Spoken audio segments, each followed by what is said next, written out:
What's good, everybody? It's your boy Slant, aka Mr. Different, your favorite nappy headed producer with the fro, chilling with the hood. Today we're going to do a product review. Yes, a product review of a brand new product I have had for about a month now. I think I finally was talking about, but this is, in my opinion, my favorite or the best MIDI keyboard of 2020, in my opinion. Just my opinion, you know, don't get mad at me. But today we'll take a look at the Launchkey 37 from the guys at Novation.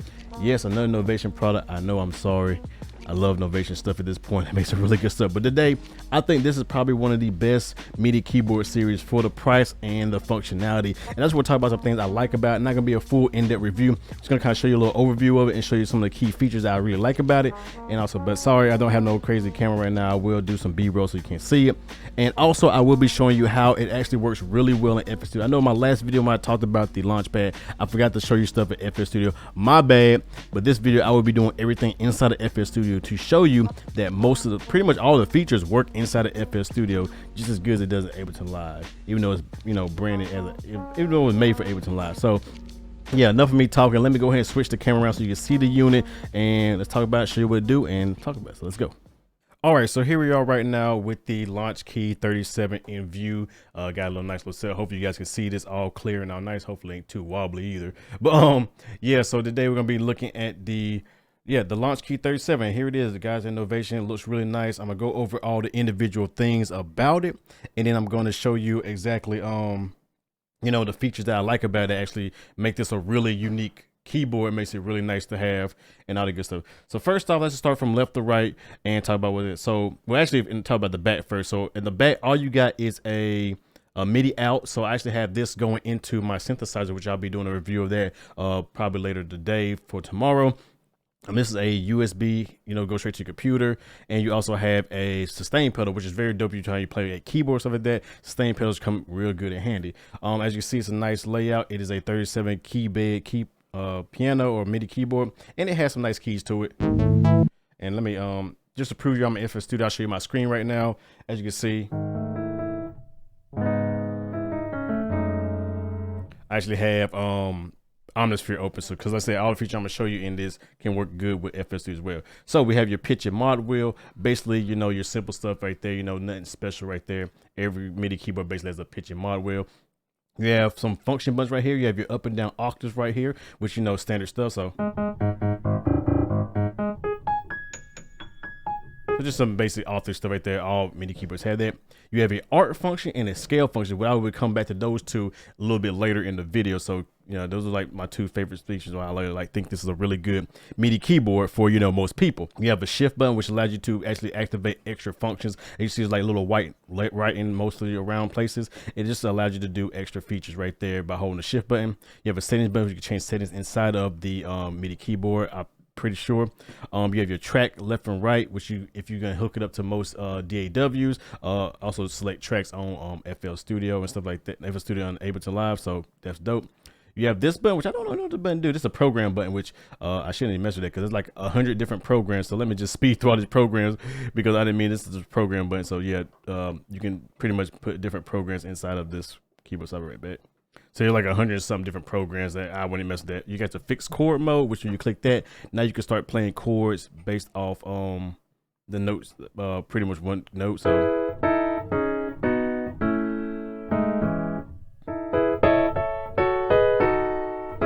and I always play that kind of chord, that chord structure shape with one note, and you can change it by holding shift and chord notes and actually put different notes in, play different chords, and then you can actually play them yourself. So that's pretty dope if you want to use that right there. You got your 8 encoders right here, which are not endless encoders. I like that they have hard stops. Their default select the Ableton to select the tracks, but you can route them to any parameter inside of your DAW, like FL Studio, Logic, Ableton, whatever, Studio One. That's dope. You have your 16 drum pads, which is the Launchpad style drum pads, up and down channels for like the session view inside of Ableton. You can play and you stop, but they also have different functions right here. And I think in some DAWs like Logic, Studio One, and FL Studio like that, if you hold shift and press these buttons on top, you actually change these different what they actually do, and that's pretty dope because I think it runs off the Huey protocol as well. So like I said, they got a video that shows you how to set it up for other DAWs, and it works really well. Like I said, you can control the pan device, the scenes, all that good stuff. You got different modes right here. You got your scale chord mode, user chords, your drum pattern if you're gonna do drum sequences, and your session. If you hold shift, it pretty much switches those notes right there. Device select and lock, which I think that's for using different devices with this, like outboard gear up. I'm pretty sure. Like, I'm not really 100% sure about that, but I have to read the manual of that. And then your standard transport controls: capture MIDI, quantize, click, undo. Capture MIDI is really dope at Ableton Live. You know, you play something, you like, oh, I like that. You press that button, it saves the MIDI, which is real dope. Quantize, everybody know what that is. Click, and then undo. And then you got your play, stop, record, and loop function right there. So basically a standard, pretty standard stuff. It's pretty feature packed. They say it works really good. I like the feel of it. I like how everything's laid out. It's pretty dope. Like I said, if you're Ableton user, you're really gonna like it. If you're a different DAW user, it's still a really good keyboard as well. So let's talk about some of these special features right now. So first I'll start with the scale mode. So scale mode or scale lock is basically, you know what this is. I use it inside of, I told you how to use it inside of something like Scalar. Basically, it allows you to only play notes within a scale and key that you select. So for example, if I'm playing right now,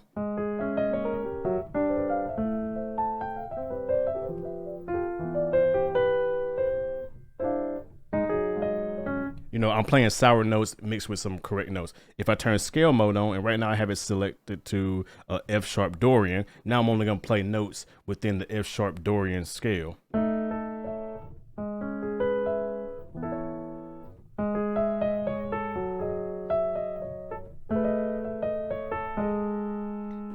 Which is really good for if you got beat blocker, you know, you're trying to come up with different chords and all that, you know, it's really good. So how do you actually change them? If you actually hold shift and press scale, now you can just select what note you want. So I can hit like, I can do like, for example, I can go like to a C or C sharp, and I can select either minor, major, Dorian, miscellaneous, Fijian, harmonic minor. We got minor pentatonic and major pentatonic. So I can go like to Fijian, because I know a lot of people like Metro Boomin type stuff. Hit scale again. Now I'm in that scale right now. So now I'm in C sharp, Fijian.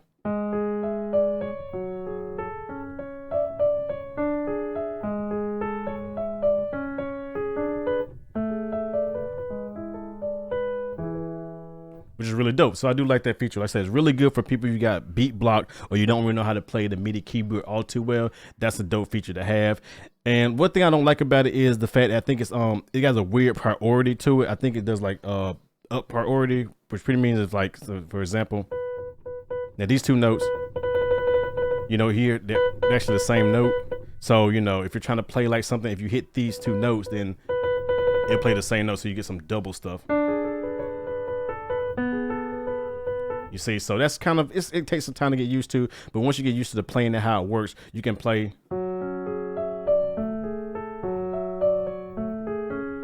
Just kind of play notes that aren't really close to each other, and you'll get a good sound right there. So that's really dope right there. I like that feature. Next up is the art feature. Now, the art feature is probably the best feature inside of here, and I'm gonna go and switch it to Chipset MD to kind of show you kind of a synth type thing. Let me go ahead and pick like a bell sound. So 1 second. So now I have a bell sound selected, and as you, let me make sure everything's set to normal. I'm gonna reset everything. Okay. And that's actually changed that from a triplet, take triplet off. There we go.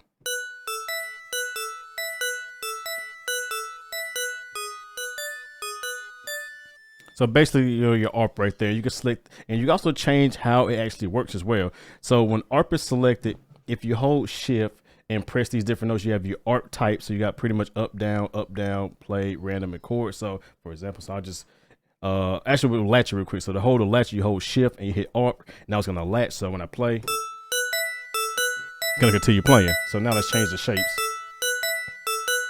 Up.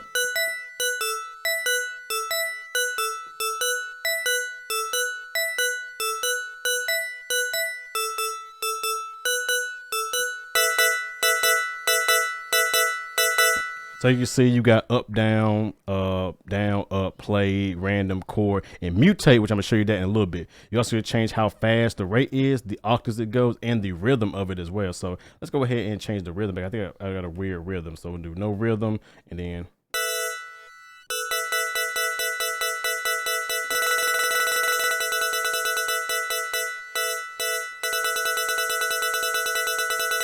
You can even change it to a triplet as well. So.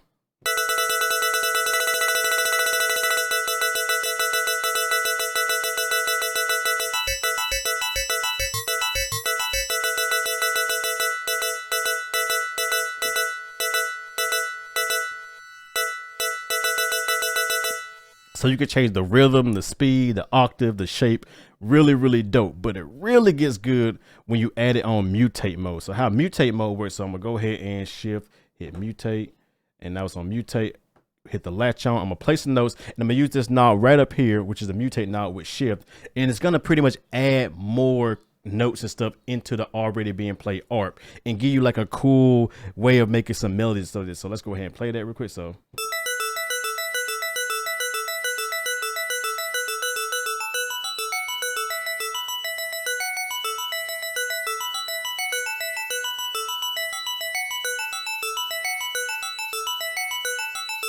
change the shape, the rhythm.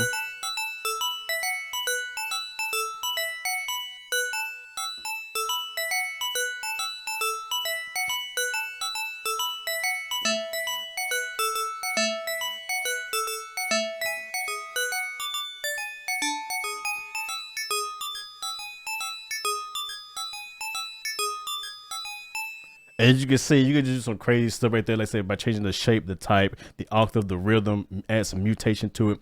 You could come up with some really good instant melodies and scale chords right there, which are really dope. Like I said, also, you got the scale out feature on there where you only play the right notes. Oh man, this is a dangerous ARP making machine. I really do like that feature. Like I said, I'm using FL Studio, and you saw all this stuff works inside FL Studio. It also records the MIDI that is being generated too. So if you want to go in and record the MIDI and then kind of change it up and add your own notes, you can do it. So overall, this is a really, really dope piece of gear. As you can see, I really do like it. It's very nicely priced. They have different sizes to the big 64 key all the way down to a very, very small like 25 key mini edition as well, which I think, and they all have pretty much the exact same functions.